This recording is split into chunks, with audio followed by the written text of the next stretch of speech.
You barely emerge from your mother's womb, a small, trembling piece of fragile flesh. The world around you already seems poised to swallow you whole. No cushioned cradles here. Just the pungent scent of smoke, sweat, and lingering blood permeating the crowded communal hall. Your first breath. The biting, glacial Scandinavian air instantly nips at your tender skin. It is a harsh welcome to this unforgiving, brutal land. Your first sounds aren't a lullaby. Instead, you hear the distant snarl of hunting hounds and the chilling clatter of swords in training. Your father, the king, a bearded giant scarred from 1,000 battles, looks upon you, not with tenderness but cold, calculating appraisal. He's a jarl inspecting a new foal, weighing its potential. You are merely another gamble, a future link in his powerful, unbroken lineage. To him, weakness means worthlessness. The gods are truly merciless. Your fate, your word, begins to be forged or broken in these first seconds. Your childhood isn't a playful sea of toys and comforting tales. No, for you, it's an expansive, treacherous minefield. Diseases constantly lurk in every dark shadow of the longhouse. Infant mortality is a relentless, tireless reaper, ever present. A simple head cold can quickly escalate into deadly pneumonia. Even a minor cut can swiftly fester into a fatal, untreatable infection. You are but one of 10, perhaps even one of 20, who miraculously managed to survive past your fragile 5th year. Your older siblings who never reached that milestone? They are merely whispered names if remembered at all in hushed tones. Their short lives serve as chilling warnings. Their absence reinforces the brutal reality that life is fleeting, survival a privilege. The very idea of a happy childhood is, for you, a truly cruel and bitter joke, a concept utterly foreign to your existence. Your only true happiness, the only genuine joy you might ever know, is the sheer, simple act of merely existing, of breathing. Every sunrise you witness is a small, hard-won victory. Each new day is a testament to your resilience against overwhelming odds. This harsh beginning carves the raw edge of your reality. Survival is your first and most crucial lesson learned. While other children in gentler lands might play games, you, barely strong enough, are taught to heft and wield a small axe. Your physical education involves brutal winter runs, thinly clad, through deep snow and icy winds, building resilience. You learn to climb treacherous, slippery rocks, your fingers raw, your muscles burning, preparing for challenging landscapes. Rowing against fierce, brutal currents in freezing water is another essential skill. Endurance is paramount, weakness fatal. The stories you hear aren't fairy tales of rescue. They are fierce sagas of legendary heroes dismembering their formidable enemies. These aren't tales of princes waiting to be saved. They are grim lessons in self-reliance, valor, and utter ruthlessness. Any sign of weakness you display is immediately noticed, coldly assessed by your stern, unforgiving mentors and family. Comfort is a foreign concept. Your father will likely ignore your pain, not console you. Sentimental weakness holds no value. After all, the prevailing belief is that only through enduring immense pain and hardship can true strength be truly forged. So you endure, you learn, you fight, because there are no summer holidays in your relentless, unforgiving Viking school. Ah, family. For you, it's less a warm embrace and more a treacherous nest of venomous, scheming vipers. The most potent, deadliest venom often originates from your very own blood relatives, those closest to you. Succession to the throne is never a straight, clear path. It's a dark, tangled labyrinth of endless, deadly intrigues. You possess ambitious brothers all vying for power and uncles who deem themselves far more worthy of the throne.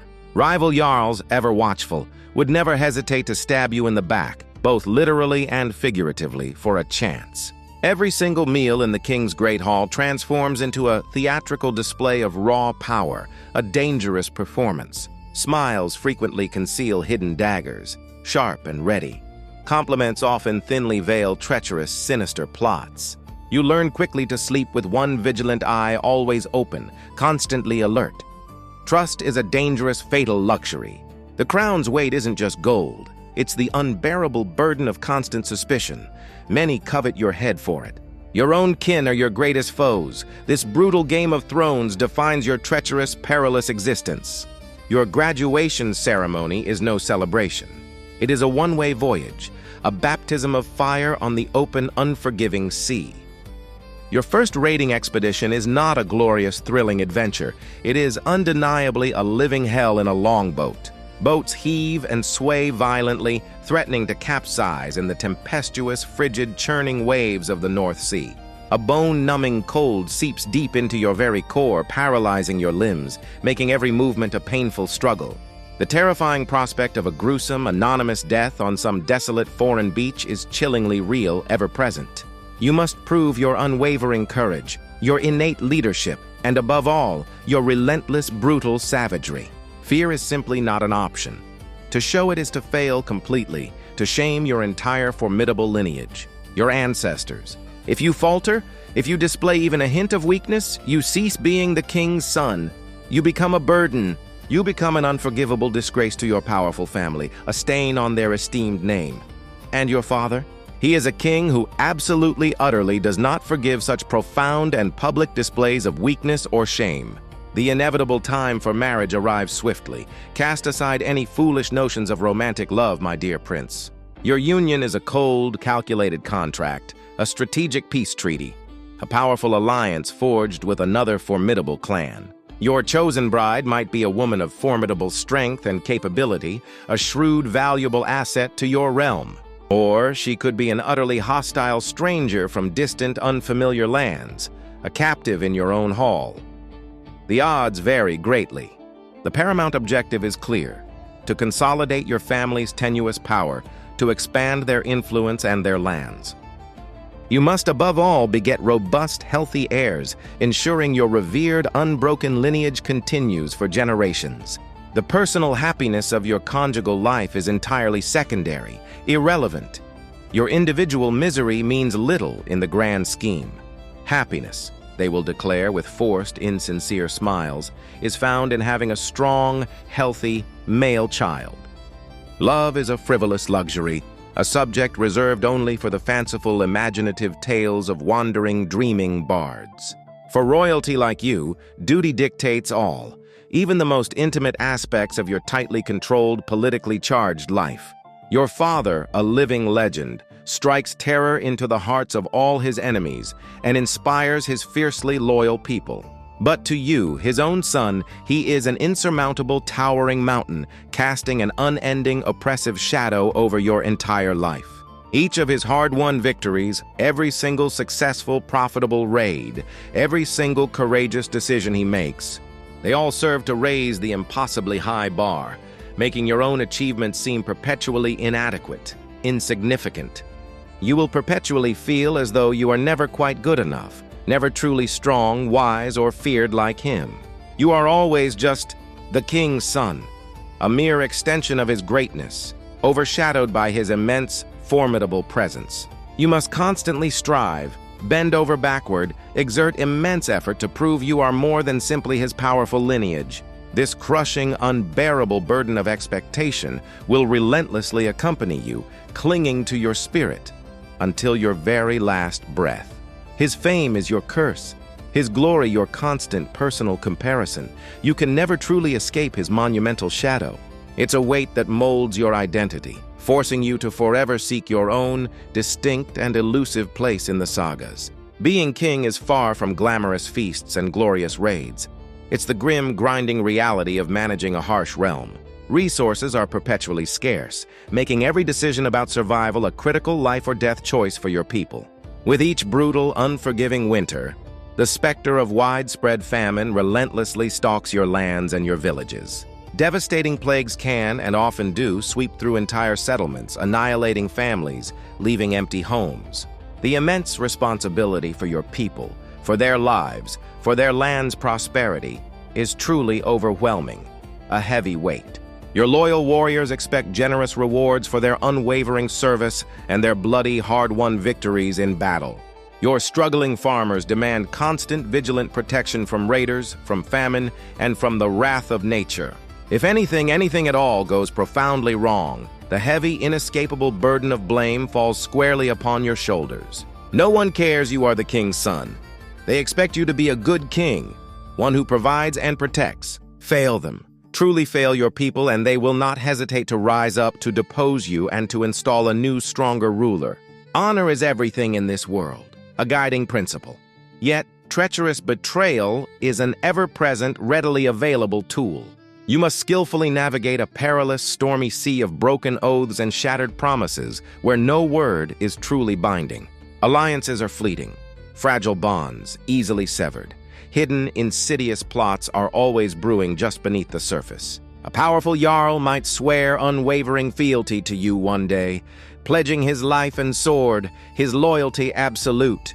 The very next day, that same jarl could be secretly plotting your swift, brutal downfall, eager to usurp your power. Even your own personal guard, sworn to protect you, could become your shield or, terrifyingly, a sword turned against you. Trust becomes an extravagant, deadly luxury you simply cannot afford to indulge in, not in this dangerous, cutthroat world. Paranoia, a constant, gnawing suspicion, becomes your closest, most faithful companion, whispering warnings in your ear. Who among them is genuinely loyal? And even more crucially, for precisely how long can that fleeting loyalty be truly trusted? The sharp, double-edged blade of Viking politics demands constant vigilance. Survival rests on unending suspicion. War is not a distant, abstract concept. It is the raw, brutal, undeniable reality of your daily, unforgiving existence. You breathe in the acrid, metallic stench of iron and fresh blood, a constant, grim aroma in your violent world. You live constantly under the jarring, thunderous clang of colliding shields, echoing with screams of agony and death. Every single battle you lead or participate in carries the very real, immediate risk of your own gruesome, bloody death. And it's not just your life at stake. The lives of all your loyal, brave men also hang precariously in the deadly balance. Losing is simply not an option you can ever consider. Defeat means abject humiliation for your entire people. It means potential enslavement for your kin, or worst of all, a dishonorable, inglorious death forever forgotten. Your calloused hand instinctively rests on the hilt of your trusty sword, always ready, always prepared for violence. Danger can, and often does, erupt from any direction imaginable at any given unpredictable moment. You must be swift. Your sword is not merely a weapon. It is your constant companion, your most trusted friend, your only real hope. Ultimately, you know your life will be relentlessly brutal, tragically short, and filled with an unending stream of challenges. True reward isn't fleeting wealth or temporal power. These can be stripped away from you in a single devastating instant. The ultimate prize, the only true aspiration, is lof, lasting fame, an enduring mention in the heroic epic sagas. This coveted immortality is the sole legacy any true Viking warrior profoundly desires, the one thing worth fighting for.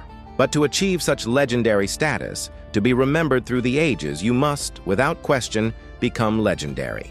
And becoming legendary, more often than not, entails meeting a glorious, dramatically heroic, unforgettable death in battle. An epic warrior's welcome in Valhalla, a place of honor among the gods, makes all earthly suffering seem worthwhile, right? All the pain, the cold, the betrayal, the constant battle. It's all worth it for that eternal glory, isn't it? This fervent belief in Valhalla fuels your every ruthless action. It is your ultimate, unwavering, guiding hope. You cling to this hope, pushing through the relentless brutality, because what else is there in this harsh existence? So, here you stand, or perhaps lie. Maybe on your deathbed, not from a long, peaceful old age, but with an axe deeply embedded in your chest. Or perhaps you are seated on your hard-won throne, your hands calloused and scarred, your face deeply etched with the burdens of kingship. You wear a crown that was never yours by birthright, but brutally seized through countless acts of bloodshed, cunning, and raw ambition.